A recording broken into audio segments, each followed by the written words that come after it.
विरोधी नहीं, ये पुअर विरोधी है और ये हिंदुस्तान के लोग कभी बर्दाश्त नहीं करेंगे। ये आप लिख लीजिए। सुश्री इकरा चौधरी जी, प्लीज आप बोलिएगा। धन्यवाद सभापति जी।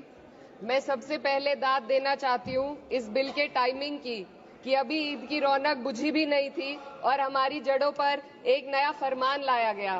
पहले उत्तर प्रदेश में मुसलमानों को नमाज पढ़ने पर रोक लगाई और फिर सौगात में ये बिल लाया गया। निसार में तेरी गलियों पे है वतन, जहाँ चली है रिवाजो गैर कि कोई ना सर उठाकर चल सके। मैं सभापति जी आपको ये बताना चाहती हूँ कि ईद के मौके पर एक विधवा महिला अपनी लड़की के साथ मेरे पास आई और उसने बताया कि वह एक वक्फ की प्रॉपर्टी में रहती है, वही उसके सर पर छत का काम भी करती है और उसकी रोजी रोटी भी वहीं से आती है। वो इस बिल को लेकर इतनी फिक्रमंद थी कि कहीं उससे वो उसकी संपत्ति ना छीन ली जाए। वो अकेली एक ऐसी महिला नहीं है, ऐसे लाखों लोग हैं जो वक्फ की गरीब महिलाएं जो वक्फ की संपत्ति से अपना रोजगार चला रहे हैं।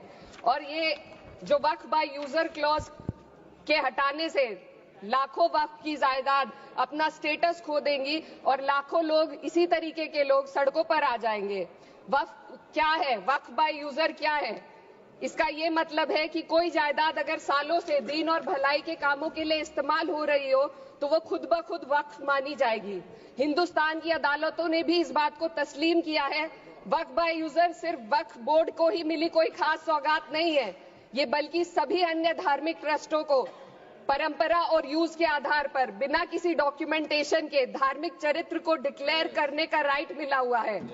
भारत के संविधान के आर्टिकल 13 क्लॉज 3 में कस्टम और यूसेज को कानूनी वैधानिकता प्रदान करता है। इसी आर्टिकल से वक्फ बाय यूजर भी निकला गया है। इस बिल के कानून बनने पर वक्फ बोर्ड तो इस प्रोविजन से हाथ धो बैठेगा, लेकिन अन्य धार्मिक ट्रस्टों को यह सुविधा जारी रहेगी। इससे भारतीय संविधान के आर्टिकल 14 और 15 का सीधा उल्लंघन है, जो धर्म और जाति के आधार पर भेदभाव और कानून के सामने सभी की बराबरी पर जोर देता है।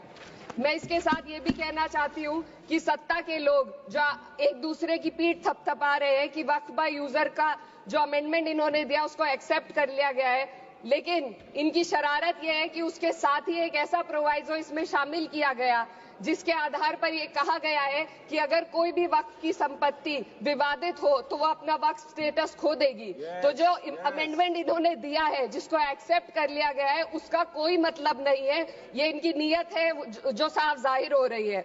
सोने पर सुहागा एक काम और किया है।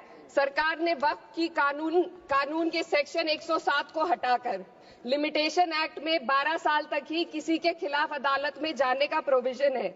सेक्शन 107 में बोर्ड को लिमिटेशन एक्ट से राहत मिली हुई थी। वक्फ बोर्ड कभी भी अवैध कब्जाधारियों के खिलाफ अदालत जा सकता था। अगर ये सेक्शन ना हो तो अवैध कब्जा करने वाले लोग कानूनी प्रक्रिया का फायदा उठाकर वक्फ की प्रॉपर्टी को हड़प सकते हैं। अन्य धार्मिक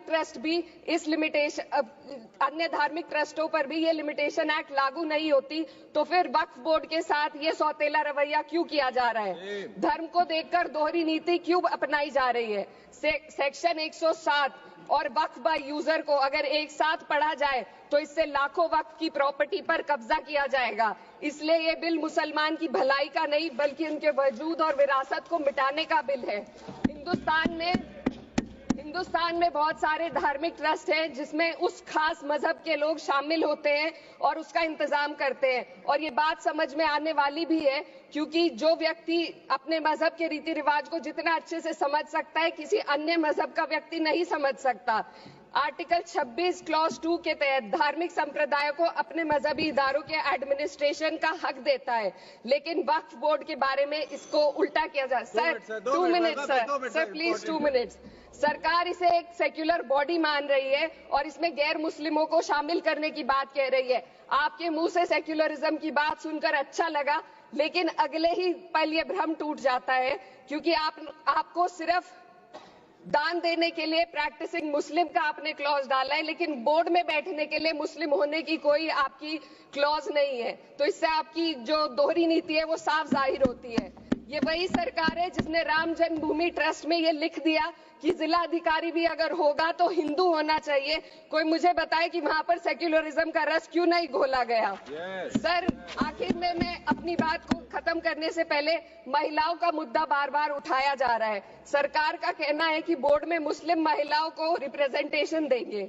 इस कानून से पहले भी मुस्लिम महिलाएं बोर्ड में मेंबर रह चुकी हैं और मिनिमम 2 का प्रोविजन था, उससे ज्यादा भी हो सकती थी। सर, मैं ये कहना चाहती हूँ कि सरकार ने महिलाओं के लिए ऐसा कौन सा नया काम किया जिसका ढिंडोरा सरकार का हर सदस्य पीट रहा है। इस बात की तायीद अगर आपकी तरफ से कोई मुस्लिम महिला करती तो हम उसका यकीन भी करते, लेकिन अफसोस आपकी इतनी लंबी कतार में एक भी मुस्लिम महिला नजर नहीं आती है। सर, मैं खुद एक मुस्लिम महिला हूँ, मैं सिर्फ एक सर मैं माइनॉरिटी महिला हूँ। इस सदन में हम सिर्फ 2 महिलाएं हैं और उस नाते से मैं ये बात कहना चाहती हूँ कि इस बिल के माध्यम से मुस्लिम महिलाओं को कुछ नहीं मिल रहा है। ये हमें कुछ नहीं देना चाहते, सिर्फ टोकनिज्म हमारे नाम पर बनाकर एक नैरेटिव मीडिया में चलाना चाहते हैं। तो ये बिल मुसलमान की भलाई का नहीं, उनकी पहचान को मिटाने का है। सर, अंत में मैं बस यही कहना चाहती हूँ कि कागजों की कैद में बस नाम रह जाएंगे, वो जो हमारे थे सिर्फ दावे में रह जाएंगे। इस बिल के द्वारा मीठी ईद के जायके को कड़वा करना, यही असली सौगाते मोदी था। बहुत बहुत